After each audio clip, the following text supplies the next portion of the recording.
आ जाते हैं, इसके लिए मैं हमेशा आपका आभारी रहूंगा। देखें, आज की जो प्रेस कॉन्फ्रेंस है वो हमने खास एक जो अभी नया है उसके ऊपर वन नेशन वन इलेक्शन के ऊपर रखी है। और हमसे पहले भी थोड़ी देर पहले भी जो इंडी गठबंधन ने एक प्रेस कॉन्फ्रेंस की है जिसमें वो क्लियर कट बोल रहे हैं। अगर आपने अभी तारिक हम साहब की प्रेस कॉन्फ्रेंस सुनी होगी, वो कहते हैं वो ये oppose one nation and one election, जबकि लॉजिकल रीजन उनके पास कोई है नहीं है इसको अपोज करने का। हम आपको वन नेशन वन इलेक्शन के ऊपर जो मेन उसका क्या रीजन है, क्यों वन नेशन वन इलेक्शन इस देश के लिए जरूरी है, स्टार्टिंग की मैं उसमें आपसे बात करूंगा। उसके बाद मेरे साथ के जो प्रवक्ता हैं वाई बी शर्मा साहब आपको जो निटी गिटी जो उसकी डिटेल्स है जिसमें उन्होंने काफी भारी अध्ययन किया है उसके बारे में आपको शर्मा साहब बताएंगे। मेरे साथ हमारे बलबीर जी, रामरतन जी भी मेरे साथ हैं। देखिए, सबसे बड़ी बात यह आती है कि वन नेशन वन इलेक्शन की हम बात क्यों करते हैं। वन नेशन वन इलेक्शन वो एक ऐसी चीज है जो पूरे देश को एक सूत्र में जोड़ने का काम करेगी, क्योंकि भारत पूरी दुनिया की सबसे बड़ी जमहूरियत है। यह चीज हमें समझना पड़ेगी। सबसे बड़ी जमहूरियत होने के नाते यहां पर नील रिपोर्ट अगर आप देखें तो करोड़ों के हिसाब से 90 करोड़ से ऊपर लोग हैं जो अपना भाग्य आजमा, जो अपने वोट का फैसला करते हैं। उनके लिए सबसे इंपॉर्टेंट यह है कि वन नेशन वन इलेक्शन क्यों होना चाहिए। अगर आप आजादी के समय पे चले 1947 के बाद से लेकर काफी देर 2-3 दशकों तक वन नेशन वन इलेक्शन ही चलता रहा इस देश के अंदर। लेकिन कांग्रेस की जो नीति रही, चाहे वो इमरजेंसी की नीति रही, चाहे 90 बार जो कांग्रेस ने सरकारें गिराई अलग अलग राज्यों में, जिसके कारण ये वन नेशन वन इलेक्शन का टोटल जो सिस्टम था ये फेल हो गया।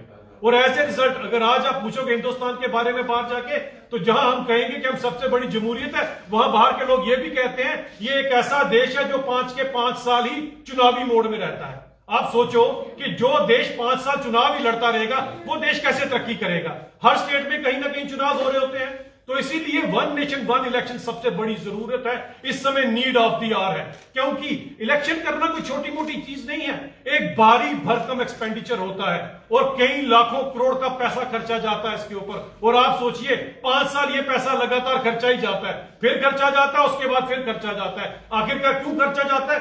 At the end of the day जब आपको एक सरकार बनानी है तो उसके लिए क्या एक बार पैसा नहीं खर्चना चाहिए? उस एक बार पैसा खर्चने के पीछे हमारी यही रीजन है, सबसे पहले एक देश का एक्सपेंडिचर बढ़े, एक्सपेंडिचर कम हो। और जब एक्सपेंडिचर कम होगा देश का तो वो पैसा हमारे ही काम आएगा, हमारे लोगों के काम आएगा। जिस तरह से भारतीय जनता पार्टी ने पिछले अगर आप देखें 5-10 सालों के अंदर 25 करोड़ से ज्यादा लोग गरीबी रेखा से उठाकर ऊपर ले आए। अगर वन नेशन वन इलेक्शन हो जाता है तो नियर अबाउट गरीबी की प्रॉब्लम इस देश से खत्म हो जाएगी, क्योंकि काफी पैसा होगा हमारे पास जो हम अपने लोगों में लगा सकते हैं। वन नेशन वन इलेक्शन की जरूरत इसलिए भी है ताकि जब एक बार सरकार बन जाए उसके बाद उनको ये ना हो कि अगली सरकार किसकी बननी है 2 साल बाद या 3 साल बाद स्टेट में किसकी सरकार बनेगी। एक बार जिसकी भी सरकार बनी है वो पूरे 5 साल के लिए इत्मीनान होकर काम कर सकते हैं, लोगों की तरक्की कर सकते हैं, लोगों के मसलों को सॉल्व कर सकते हैं। क्योंकि 5 ईयर्स का पीरियड क्यों रखा गया था?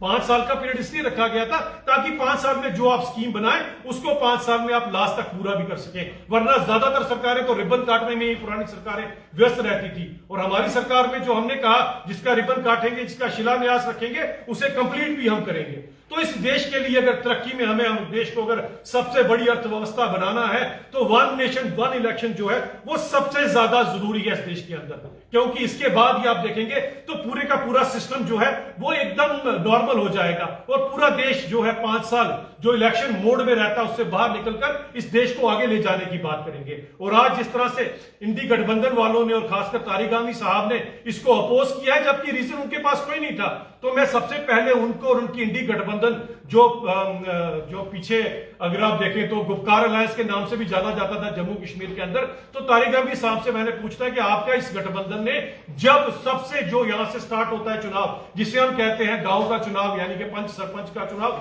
आपकी नेशनल कॉन्फ्रेंस ने और आपकी पार्टी ने उससे बायकॉट क्यों किया था? अगर आप इलेक्शनों में यकीन रखते हैं तो कम से कम आप इस तरह की बात नहीं कर सकते हैं। इस देश को समय वन नेशन वन इलेक्शन चाहिए, पूरे देश को एक सूत्र में पिरोने के लिए, क्योंकि इतने बड़े देश की तरक्की तभी पॉसिबल होगी जब पूरा देश 5 साल में एक बार चुनाव में जाएगा और बाकी के 4 साल से ज्यादा यानी कि वो अपने देश की तरक्की का काम करेगा। यही मेरा आपसे सब लोगों से कहना था कि भारतीय जनता पार्टी जो है वो वन नेशन वन इलेक्शन के साथ खड़ी है और आप सबकी अगर शुभकामनाएं रही तो वो जल्दी इसको पास कर हम जो है वन नेशन वन इलेक्शन की तरफ अग्रसर हो जाएंगे। तारिक गांधी साहब का जो अभी प्रेस वार्ता हुई उसमें उन्होंने ये भी कहा कि स्टेट हुड की मांग जो है लगातार जम्मू कश्मीर की जनता कर रही है, मगर केंद्र सरकार गौर नहीं कर रही है इसके ऊपर। सबसे पहली बात ये आती है कि जिस तरह स्टेटहुड की बात है वो तो हमने और पहले ही बात कर रखी है, लेकिन कम से कम तारिक अहमद साहब और उनकी पार्टी हमें बताएं कि उनकी मंशा क्या है। आपका मैनिफेस्टो तो बोलता है 1953 से पीछे चलिए। आप तो यहाँ पर बात करते हैं कि जितने लोग जो टेररिस्ट एक्टिविटीज में पाए गए थे उनको निकाल दीजिए। आप तो 370 की वकालत कर रहे हैं। हम देश को आगे ले जाने की बात कर रहे हैं, आपकी पार्टी 1953 से पीछे जाने की बात करते हैं। पहले उसकी बात कर लीजिए। स्टेटहुड की यहां तक बात है वो जरूर आएगा, जब स्थिति अनुकूल होगी जरूर स्टेटहुड लिया जाएगा। अब ये जो जसरोटिया साहब, भारत जो है वो हर स्टेट की अलग अलग परिस्थितियां हैं। ऐसे में विपक्षी पार्टियों का कहना है कि यहाँ पे वन नेशन वन जो है इलेक्शन जो है पॉसिबल नहीं हो सकता। हाल ही में जो आपकी लोकसभा चुनाव हुए, अगर ये एक्सपेरिमेंट करते तो उस समय कर सकते थे। अब ये नया जो सलूफा जो है बीजेपी छोड़ रही है, एक ही पार्टी का राज पूरे इंडिया में हो, ये इसके पीछे ये मकसद है। सबसे बड़ी बात यह आती है वन नेशन वन इलेक्शन की बात की गई है। One party will win the election, ये किसी पे कभी पॉसिबल भी नहीं है। इस हिंदुस्तान में आज तक ये नहीं हुआ कि सभी के सभी सीटों पर एक ही पार्टी जीती हो। और सबसे बड़ी बात, अगर आप वन नेशन वन इलेक्शन के लिए जाते हैं तो हमें लगता है कि 5 साल से पहले ही हमें इसको अनाउंस करना पड़ेगा। जब तक ये सत्ता की लोभी पार्टी है इसको कभी नहीं करेंगे तो पूरे 5 साल का जो है राज जो 5 साल का इनकी हुकूमत है उसे भोगने में इनको ज्यादा इंटरेस्ट है। हम अपनी सरकार उस पीरियड से पहले ही छोड़ने में रेडी है ताकि देश को हम आगे लेकर जा सके। देखिए बाकी क्वेश्चन आपके लेंगे क्योंकि वाईवी शर्मा जी ने अपनी बात करनी है, उसके बाद हम जरूर आपकी कोई क्वेश्चन लेंगे। मैं रिक्वेस्ट करूंगा वाईवी शर्मा जी से कि अपनी बात रखें। ऐसा है कि जसरोटिया साहब की बात को आगे ले जाते हुए मैं आपसे ये कहना चाहता हूं कि पिछले कई सालों का मतलब ये है कि पिछले एटलीस्ट आफ्टर 2014 ये एक हॉट टॉपिक रहा है पब्लिक डोमेन में कि हमारा वन नेशन वन इलेक्शन होना चाहिए। और इसके मतलब पूरे देश में डिबेट्स चली, इस मतलब पूरे आर्टिकल्स देश भर में आए और नतीजा ये निकला कि अमरनाथ कोविंद साहब जो हमारे फॉर्मर प्रेसिडेंट हैं, उनकी कमेटी के अधीन इस सब्जेक्ट को स्टडी करने के लिए उनको चेयरमैन अपॉइंट किया और उस कमेटी ने एक अपना ड्राफ्ट रेजोल्यूशन जो है वो आदरणीय प्रधानमंत्री जी को पेश किया और 12 दिसंबर 2024 को हमारी कैबिनेट ने उस ड्राफ्ट रेजोल्यूशन को मंजूर करके बिल की शक्ल में आपको पार्लियामेंट में इंट्रोड्यूस किया जाएगा। आपके सामने जसरोटिया साहब ने बखूबी इस बात को रखा है कि हमारा देश इतना बड़ा देश, हम चाहते हैं कि हमारे जो रिसोर्सेज हैं उन रिसोर्सेज का एप्रोप्रिएट यूज किया जाए।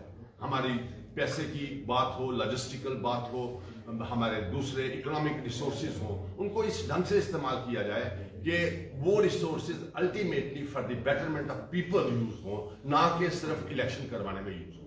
ये election one nation one election का जो सब्जेक्ट था वो पिछले कई सालों से डिस्कस इसलिए हुआ कि हर वक्त ऐसा लोग कहा करते थे कि हमारा देश इलेक्शन मोड में चल रहा है। जब इलेक्शन मोड में जब देश चलता है उस वक्त लीडरान वो सारे मसरूफ हो जाते हैं अपनी बात को लोगों तक पहुंचाने के लिए। रिजल्ट ये होता है कि जो पॉलिसीज बनाई जाती हैं उन पॉलिसीज के ऊपर ध्यान देने का टाइम ही नहीं मिलता। हमारा देश ऐसी दौर से गुजर रहा है कि with in these last 10 to 11 years आपने ये देखा होगा कि हमारा देश दुनिया में एक टॉप 5 देशों में गिना जा रहा है। आज पूरी दुनिया हमारी चिंता करती है। ये इसके बावजूद है कि हमें कई तरह के इलेक्शन से गुजरना पड़ा।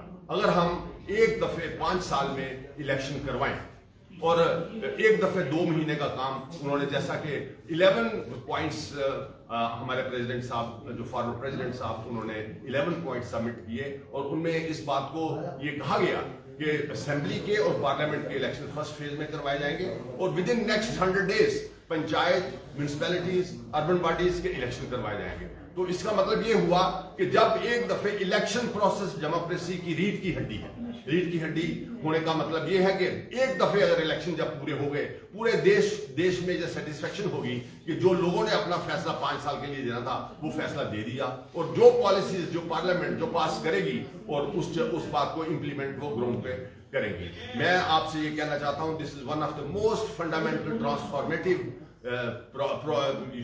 amendment will be introduced in the constitution. This is going to be of immense help in the days to come. और एक चीज ये भी कहना चाहूंगा कि जब हमारे 1952 में पहले इलेक्शन हुए उस वक्त जो इलेक्शन हुए वो पार्लियामेंट के और असेंबलीज के इलेक्शन साथ साथ हुए, लेकिन ये एक दौर इमरजेंसी के दौरान एक ऐसा दौर आया कि जो कांग्रेस हुकूमत ने कई इलेक्टेड असेंबलीज को अपने पक्ष में रखने के लिए वहां पे 356 आर्टिकल ऑफ द कॉन्स्टिट्यूशन को इस्तेमाल करके वहां पे प्रेसिडेंट रूल इम्पोज किए, उससे वो सारा जो डिरेल हो गया जो इलेक्शन सिस्टम था। और इसीलिए आज जो आप देख रहे हैं कि कई स्टेट्स में इलेक्शन डिफरेंट टाइम्स पे ड्यू होते हैं, उसका कारण ये है कि once it was derailed, it remained derailed. But now हमारी जो लीडरशिप है उसने महसूस किया कि इसको दोबारा रेल पे पटरी पे चढ़ाने के लिए हमें इन अमेंडमेंट्स को करना पड़ेगा।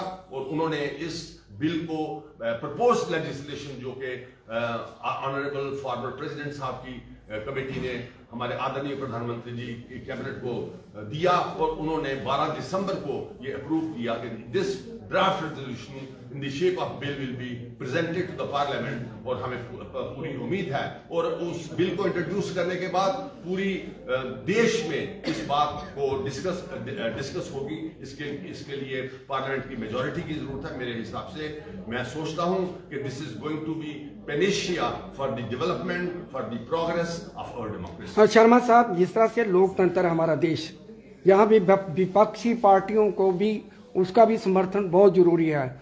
ऐसा थोपना जो है हमारे लोकतंत्र के ऊपर जबरदस्ती थोपना, उनकी राय, उनके विपक्षी पार्टियों को भी का समर्थन भी जरूरी है, क्योंकि भारत में हर स्टेट की परिस्थितियां अलग अलग हैं। इस चुनाव के लिए वह अनुकूल नहीं है। क्या कहेंगे? आपने पहले भी इस क्वेश्चन को किया और ध्यान से बात को सुनना चाहिए।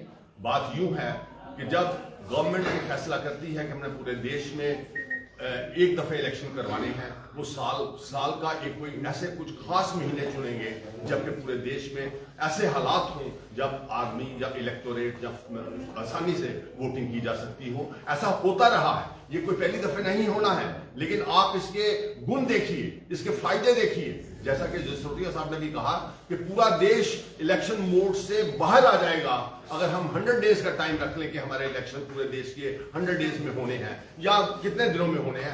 जब एक दफे एक देश इलेक्शन मोड से बाहर आके तरक्की की बात सोचेगा, वर्ल्ड रिलेशंस की बात सोचेगा, तो आप इस बात को अप्रिशिएट करेंगे कि आप एक मजबूत देश चाहते हैं। इसमें कोई ऐसी बात तो है नहीं कि विपक्ष को कहीं भी हम कोई चीज कह रहे हैं। This entire issue has to be discussed in the parliament. This entire issue has to be taken to the people, and the people are going to cast their suggestions of their opinion on this.